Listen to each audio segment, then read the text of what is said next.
America और Iran के बीच का तातुल बरकरार है। अभी भी डोनाल्ड ट्रंप कुछ ना कुछ ऐसे स्टेटमेंट दे रहे हैं जिन्हें एक धमकी तस्वर किया जा रहा है, लेकिन उनको उसी तरह का जवाब भी मिल रहा है।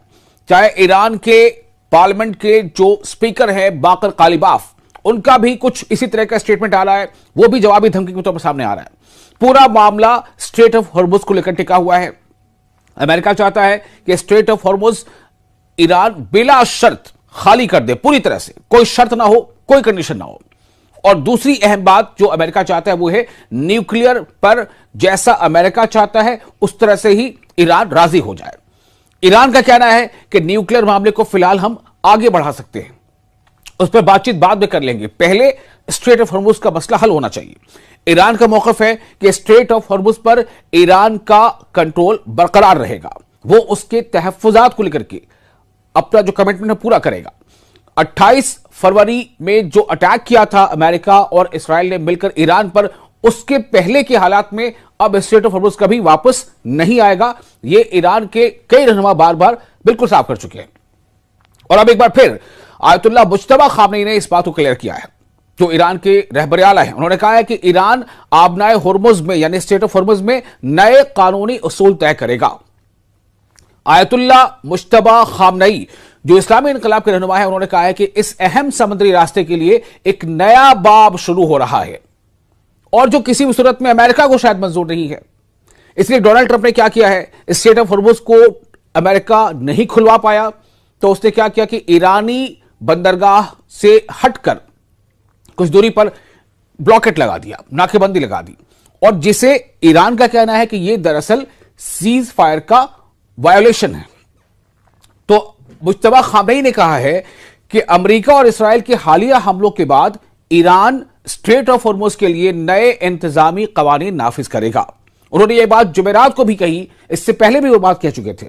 अलग अलग फ्रंट पे, चाहे वो ईरान के वजीर खारजा हो अब्बास अरागची, उनकी बात हो, उन्होंने इस बात को वाज़ेह कर दिया था। IRGC के कमांडर से इस बात को वाज़ेह कर दिया था। बाकर कालिबाफ जो ईरान के पार्लियामेंट के स्पीकर है, उन्होंने इस बात को वाज़ेह कर दिया है। आपको याद होगा कि अभी इस्लामाबाद में जब एक दौर की बातचीत हुई थी, तो उस बातचीत में जो डेलीगेशन ईरान से आया था उसमें बाकर कालिबाफ भी मौजूद थे और कहा यही गया था कि इन्हीं की क़यादत में यह डेलीगेशन ईरान का जो है वो बातचीत होगी, और बातचीत हुई भी, लेकिन वो बातचीत उस तरह से नहीं हो पाई जैसा अमेरिका चाहता था कि अमेरिका की शर्तों पर हो। बहरहाल, तो इस बात को फिर से एक बार ईरान ने दोहराया है कि कौमी यौम खलीज फारस के मौके पर अपने पैगाम में यह बात को कही गई है, और मुज्तबा खामनेई ने यह बात कही है, ईरान हर साल 30 अप्रैल को, दरअसल 30 अप्रैल को ईरान हर साल 1622 में गैर मुल्की कब्जे के खिलाफ अपनी तारीखी कामयाबी को याद करता है।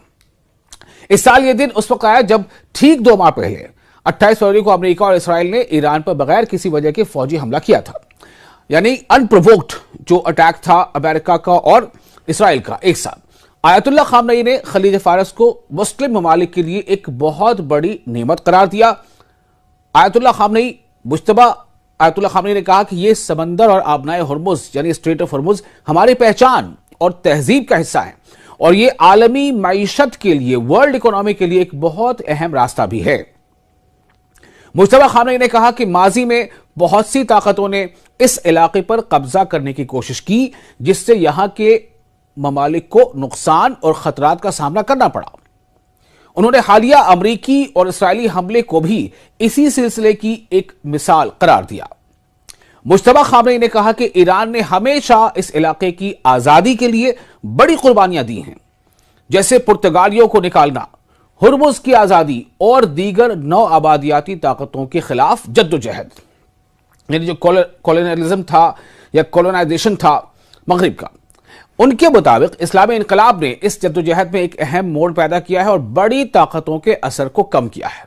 उन्होंने कहा कि अब 2 माह बाद जब ईरान ने इन हमलों का मुकाबला किया, खलीज फारस यानी पर्शियन गल्फ और स्ट्रेट ऑफ हॉर्मुज के लिए एक नया दौर शुरू हो रहा है। खित्ते में अदम तहफ्फुज की बड़ी वजह अमेरिका, इस बात को भी दोहराया उन्होंने कि यह पूरा जो रीजन है, इसमें अगर कहीं अदम तहफ्फुज यानी इंस्टेबिलिटी है तो उसकी बड़ी वजह कौन है? अमेरिका है। मुज्तबा खामनेई ने कहा कि गुज़िश्ता 60 दिनों में खित्ते के लोगों ने ईरानी बहरिया की होशियारी और ताकत को देखा है। उन्होंने कहा कि अब यह बात वाज़े हो गई है कि खलीज फारस यानी पर्शियन गल्फ में अमरीकी मौजूदगी ही असल में अदम तहफ़्फ़ुज़ की बड़ी वजह है, इनस्टेबिलिटी की बड़ी वजह है, या खौफ हिरास या डर का की जो वजह है वो अमरीका है, उसकी मौजूदगी है। मुज्तबा खानों ने मजीद कहा कि अमरीकी फौजी अड्डे खुद को भी महफूज नहीं रख सकते तो वो भला दूसरों को कैसे तहफ़्फ़ुज़ देंगे। ये बड़ी पते की बात जो उन्होंने कही है, इस पर स्ट्रेस देकर कहा है, चूंकि आपको पता है, आप जानते हैं कि ईरान ने शुरू से यह बात कही थी कि अगर अमेरिका या इसराइल या दोनों मिलकर हमारे ऊपर अगर हमला करते हैं, ईरान पर हमला करते हैं, तो ईरान जवाब किस तरह से देगा। ईरान अमेरिका के उन तमाम अड्डों को निशाना बनाएगा जो मिडिल ईस्ट में जहां कहीं भी हैं, चाहे वो सऊदी अरब में अमेरिकी अड्डा हो, चाहे वो यूएई में अमेरिकी फौजी अड्डा हो, चाहे कतर में हो, चाहे बहरीन में हो, चाहे जॉर्डन में हो, चाहे कुवैत में हो, और निशाना बनाया भी। और अब जो रिपोर्ट सामने आ रही हैं कि अमेरिका को जबरदस्त नुकसान पहुंचा है इन तमाम बेसिस में, उसी का हवाला देते हुए उन्होंने कहा कि जो अमेरिका खलीज फारस में अमेरिकी मौजूदगी ही असल में अदम तहफ़्फ़ुज़ की बड़ी वजह है, क्योंकि उन्होंने कहा कि अमेरिकी फौजी अड्डे ही खुद की हिफाजत नहीं कर पाए, खुद को महफूज नहीं रख सकते, तो वो दूसरों को कैसे तहफ़्फ़ुज़ देंगे। गैर मुल्कियों की यहां कोई जगह नहीं, यह बहुत साफ और वाज़ेह अल्फाज में खामने की तरफ से बात कही गई है। उन्होंने कहा कि खलीज फारस यानी पर्शियन गल्फ का मुस्तकबिल रोशन है, फ्यूचर बहुत रोशन है, और इसमें अमेरिका की कोई जगह नहीं होगी। मुज्तबा खानों ने कहा कि यह खित्ता यहां के मुल्कों की तरक्की और खुशहाली के लिए होना चाहिए। मुज्तबा खानों ने सख्त अल्फाज में कहा है कि दूर दराज से आने वाले गैर मुल्कियों यानी विदेशियों के लिए यहां सिर्फ समंदर की तह में जगह है, यानी सीधी तौर पर एक धमकी है। कहां जगह है उनके लिए? समंदर की तह में, at the bottom of the sea. ईरानी कौम की बेदारी। मुज्तबा खानों ने कहा कि ईरानी अवाम में एक जबरदस्त बेदारी आई है, अवेयरनेस आई है, और लाखों लोग अपने मुल्क के लिए कुर्बान होने को तैयार है, क्योंकि उन्हें पता चल रहा है कि असल में हकीकत क्या है, कौन दुश्मन है, कौन दोस्त है, कौन सही मानों में ईरानी अवाम की भलाई चाहता है, कौन नहीं चाहता, और कौन यह चाहता है कि खित्ते में आपस में यकजहती बनी न रहे। मुज्तबा खानों ने कहा कि ईरान अपनी साइंसी, सनती और फौजी सलाहियतों को अपनी कौमी ताकत समझता है और इनकी हिफाजत करेगा। आबनाए हुर्मुज़ यानी स्ट्रेट ऑफ हुर्मुज़ का नया इंतजाम, the new management of strait of Hormuz, यह ईरान बार बार कहता रहा है। मैंने आपको इब्तदाइया में ही कहा, शुरू में आपसे बताया था कि ईरान का मौक़िफ़ पहले से यह था कि 28 फरवरी में जो अमेरिका और इसराइल ने हमला किया, अनप्रोवोक्ड एग्रेशन जो अमेरिका और इसराइल का था ईरान पर, अब उससे पहले की जो सूरत हाल थी स्ट्रेट ऑफ हुर्मुज़ की, अब दोबारा वैसी सूरत हाल नहीं होने वाली। अब ईरान स्ट्रेट ऑफ हुर्मुज़ को अपने काबू में रखेगा और वहां से गुजरने वाले जो भी जहाज होंगे अलग अलग मुल्कों के, उनको वो तहफ़्फ़ुज़ फराहम करेगा, उन्हें सेफ्टी और सिक्योरिटी की गारंटी लेगा, जमानत लेगा, जमानत बल्कि देगा, और उसके लिए जो वाजिबुल अदा फी हो सकती है अपने अंदाज में कहने के लिए, वो उन्हें अदा करनी होगी। क्योंकि इसके बहुत सारे पहलू हैं, माहौलियाती पहलू हैं या और भी दूसरे पहलू हैं। मुज्तबा खानों ने कहा कि ईरान स्ट्रेट ऑफ हुर्मुज़ को नए कवानीन के तहत चलाएगा ताकि खित्ते में यानी इस रीजन में अमन और तरक्की आए, अमन आए और तरक्की आए, यानी सेफ्टी हो, सिक्योरिटी हो और साथ ही साथ प्रॉस्पेरिटी हो। उन्होंने कहा कि इससे तमाम मुल्कों को फायदा होगा, तमाम देशों को फायदा होगा। खामनेई ने बताया कि ईरान ने हालिया हमलों के जवाब में उन मुल्कों के जहाजों के लिए आबनाए हुर्मुज़ यानी स्ट्रेट ऑफ हुर्मुज़ बंद कर दी है जो हमलों में शामिल थे या उनकी हिमायत कर रहे थे, या तो जिन मुल्कों ने हमला किया था उनके जहाज यहां से गुजरने पर हमने रोक लगाई है, या जो हमलावर मुल्क हैं उनके मददगार मुल्कों के खिलाफ हमने ये पाबंदी लगाई है। अमरीकी नाकेबंदी पर नजर है और तंज किया है किसने? मैं आपको बता रहा हूं, बार बार आपसे कह रहा हूं कि बाकर कालिबाफ एक बड़ा नाम, बड़ा चेहरा, और जो अभी इस्लामाबाद में जो डेलीगेशन गया था कुछ दिनों पहले, ईरान का उस डेलीगेशन, उस वफ्द की क़यादत भी बाकर कालिबाफ कर रहे थे। उनका कहना है कि अमरीकी नाकेबंदी पर उन्होंने तंज कसते हुए क्या कहा है ईरान की पार्लियामेंट के स्पीकर मोहम्मद बाकर कालिबाफ ने अमेरिका की बहरी नाकाबंदी, जो नेवल ब्लॉकेड अमेरिका ने अभी कायम कर रखा है, उसका मजाक उड़ाते हुए कहा है कि ईरान की सरहदें इतनी लंबी हैं कि उसे मुकम्मल तौर पर बंद करना मुमकिन ही नहीं है। बाकर कालिबाफ ने एक मिसाल देते हुए कहा कि अगर अमेरिका के अंदर दो लंबी दीवारें बनाई जाएं, अगर अमेरिका के अंदर दो लंबी दीवारें बनाई जाएं, तब भी उनकी कुल लंबाई ईरान की सरहदों से कम होगी। उन्होंने तंजिया अंदाज में कहा कि ऐसे मुल्क का मुहासरा करने की कोशिश पर नेक तमन्नाएं। ये तंज कसा उन्होंने। Wish you good luck. दरअसल अमेरिका ने 28 फरवरी के हमले के बाद ईरानी बंदरगाहों पर बहरी नाकाबंदी लगा दी थी, जिसे ईरान ने गैर कानूनी करार दिया है। ईरान की कुल जमीनी और समुद्री सरहदें तकरीबन 8,700 किलोमीटर हैं। एक बार फिर सुने, ईरान की कुल जमीनी और समुद्री सरहदें, जो बॉर्डर है, वो कितनी लंबी हैं? 8,700 किलोमीटर हैं, जिनमें खलीज फारस यानी पर्शियन गल्फ, खलीज ओमान यानी ओमान सी, ओमान सागर और बहरे कैस्पियन शामिल है। कैस्पियन सी शामिल है।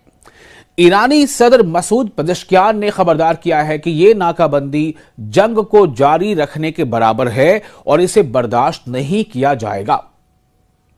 तो हर तरफ से ईरान बार बार यह एहसास दिला रहा है कि अमेरिका जो कर रहा है वो दरअसल ये सीज फायर का वायलेशन है, और ईरान को यह पता है कि जो अमेरिका कर रहा है उसका जो असर होगा वो पूरी दुनिया के देशों पर पड़ने वाला है। जिन देशों को भी इन खलीजी ममालिक से नेचुरल गैस या कच्चे तेल की इंपोर्ट वो करते हैं या यहां से वो एक्सपोर्ट होता है, उनके लिए ये मुश्किल खड़ी हो रही है। और इसका असर ईरान पर कितना होगा वो बहुत ज्यादा नहीं है। जैसा कि ईरान के रहनुमा बीच में कहते रहे हैं कि हमारे पास बहुत सारे खुफिया रास्ते हैं। जैसा भी हमने आपको बताया कि 8,700 किलोमीटर इतनी लंबी सरहद है, पूरी समुद्री और जमीनी सरहद मिलाकर ईरान की 8,700 किलोमीटर। तो दरअसल होगा ये, और हो यही रहा है कि अलग अलग जो मुल्क हैं जिनको इन रास्तों से होकर के, यानी जो स्ट्रेट ऑफ हॉर्मुज़ है यहां से होकर के जिनके जहाज गुजरने थे, अभी तो शुरुआती दौर में जो पेट्रोल या कच्चे तेल की बरामदात हो रही है या एक्सपोर्ट जो कर पा रहा था या दूसरे कंट्रीज जो इंपोर्ट कर पा रहे थे उनको मुश्किलात आ रही हैं। अब उससे बड़ा एक चैलेंज ये आ रहा है कि जो फर्टिलाइजर्स हैं उसकी भी अब कमी अलग अलग देशों में महसूस की जा रही है, और चाहे वो बर्रे सगीर के मुल्क हो, चाहे बांग्लादेश हो, पाकिस्तान हो, हिंदुस्तान हो, आप उधर दूसरी तरफ चाइना का जिक्र कर लें, या फिर यूरोपियन देशों में भी। तो अगर फर्टिलाइजर्स की कमी का मतलब यह हो जाएगा कि जो नेक्स्ट जो भी अभी इरिगेशन होना है, फार्मिंग होनी है, खेती होनी है, उसके लिए जरूरी चीजें अगर नहीं पहुंचेगी तो इसका बहुत ज्यादा लॉन्ग टर्म असर पड़ने जा रहा है। और फर्टिलाइजर्स किसी के लिए भी बहुत जरूरी है, और फर्टिलाइजर्स का एक बड़ा हिस्सा इन्हीं ममालिक से जाता है, जितने भी जो गल्फ कंट्रीज हैं, यही रास्ता है उसके लिए खास तौर से। तो इसी रास्ते पर अगर अमेरिका ने ये नाकेबंदी और ज्यादा इसको लिंगर किया तो इसका असर क्या पड़ेगा? इसके असर से ईरान पर असर जितना पड़ेगा उससे कहीं ज्यादा असर अलग अलग मुल्कों पर पड़ रहा है और पड़ेगा। अभी आपको पता है कि जो कच्चे तेल की कीमत है वो क्रूड ऑयल जिसे हम कहते हैं कच्चा तेल, उसकी $120 से ऊपर कीमत हो गई है फी बैरल, $120 फी बैरल। खुद अकेले अमेरिका में, जबकि अमेरिका खुद भी तेल प्रोड्यूस करता है और अमेरिका के पास बहुत सारे दूसरे जराए भी हैं तेल प्रोड्यूस करने, उसके बावजूद वहां पर चूंकि कंजम्पशन इतना है कि अमेरिका में जो वहां के आम लोग हैं उनके लिए तेल की कीमतें वहां ज्यादा हो गई हैं। वहां तेल की कीमत पहले से ज्यादा महंगी हो गई है और इससे वहां के लोगों की परेशानियां बढ़ गई हैं। तो जैसा कि ईरान के लीडरों का कहना है कि भले ही अमेरिका या डोनाल्ड ट्रंप अपनी पीठ थपथपा ले, लेकिन इसका असर दरअसल दुनिया के ज्यादातर मुल्कों पर पड़ रहा है और आने वाले दिनों में और ज्यादा पड़ेगा, और ज्यादा वहां महंगाई बढ़ेगी। और इन सब के लिए जिम्मेदार कौन होगा? अमेरिका, अमेरिका के मौजूदा सदर, अमेरिका का मौजूदा इंतजामिया जो ये कर रहा है। और खुले अल्फाज में ईरान बार बार ये कह रहा है कि स्ट्रेट ऑफ हॉर्मुज़ का कंट्रोल ईरान के हाथ में रहेगा, स्ट्रेट ऑफ हॉर्मुज से जो फायदे हो सकते हैं वो इसी खित्ते के मुल्क, चाहे उसमें ईरान हो, ओमान हो या दूसरे जितने भी और खलीजी ममालिक हैं, उनका होगा। और साथ ही साथ ये भी एहसास करा रहा है अमेरिका को, ईरान, के अमेरिका या गैर मुल्कियों की मौजूदगी इस खित्ते में फौजी अड्डे की शक्ल में, बेसेस की शक्ल में, उसके दिन अब लद गए वो दिन। ये ईरान एहसास दिला रहा है। किस तरह से? वो ये कह रहा है, ईरान ये कह रहा है, मुस्तफा खामनेई ये कह रहे हैं कि जो बेसेस, जो अड्डे खुद अपनी ही हिफाजत नहीं कर पाए, वो भला उन देशों की हिफाजत क्या कर पाएंगे जिन देशों ने उन्हें अपने यहां जगह दी है कि आप यहां अपने बेसिस चलाओ और हमारी हेल्प करो, हमारी मदद करो, हमारी हिफाजत करो। ईरान का कहना है कि यह हमने दिखा दिया है और इसमें कोई दो राय नहीं है। अब तो अमेरिका से भी ये रिपोर्ट्स आने लगी हैं अलग अलग जराया ब्लॉग से और उनके जरिए से, प्लेटफॉर्म से, न्यूज प्लेटफॉर्म से, कि किस तरह की दरअसल नुकसान किस तरह का पहुंचाया है ईरान ने इन तमाम अमेरिकी बेसिस को, चाहे वो अल उदैद हो यूएई का या दूसरे तमाम बेसिस हों।